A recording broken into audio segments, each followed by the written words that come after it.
Got hello. Yes, boss. Mọi thứ nó cần phát triển. Số nó tụi ôm lệ tố mi. Tu na hiền. Ram hiền của mình có mình thì lệ tố.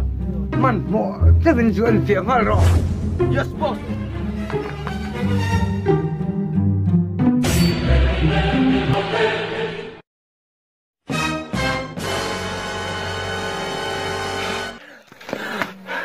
Boss, bom chút ăn căm nghe.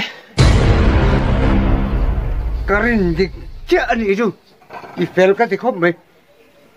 Ăn chắc lâu phía bằng cho. Nặc tục gì mà. Cái mà anh có tục. Phải chẳng em.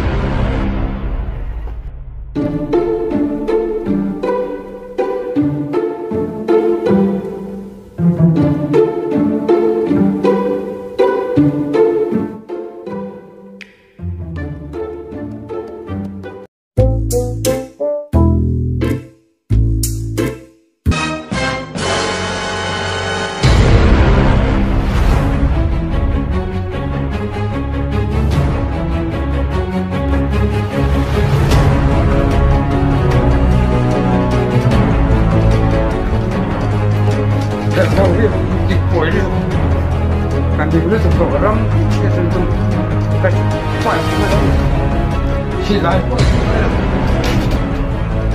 phải không, cái thay đổi mà đi.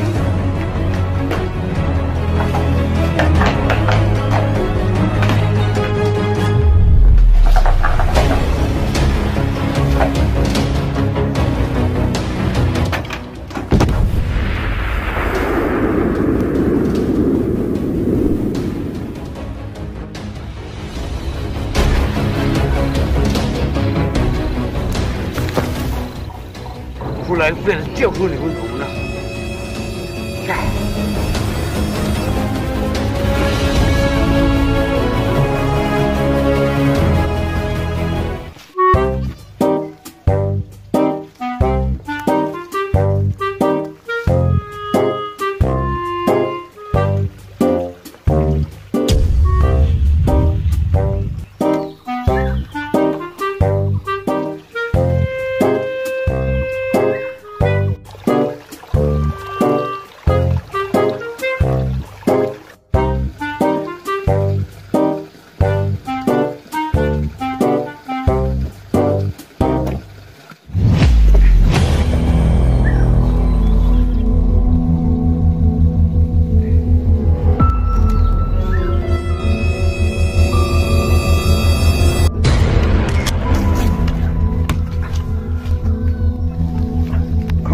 ！Bỏ sao mà Slice.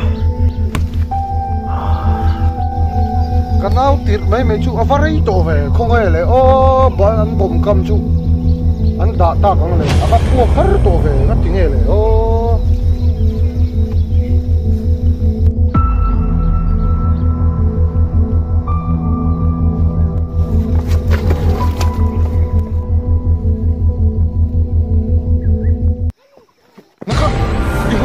tunggu ini ah, ibang hitai lokal. Amha chen chungha ro, hey ro, shem, hit tilai beren bom kan kam ishalo mi, thidu mi. đâu ngang lô rồi, con nhà ăn sen sắm hết rồi ho. Chào đâu chứ. Làm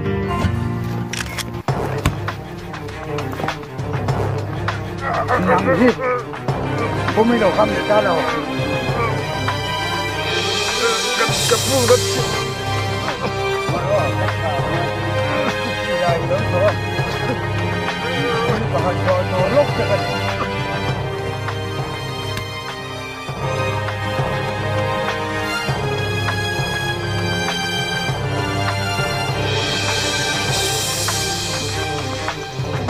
Chào. I am will be paid. Why for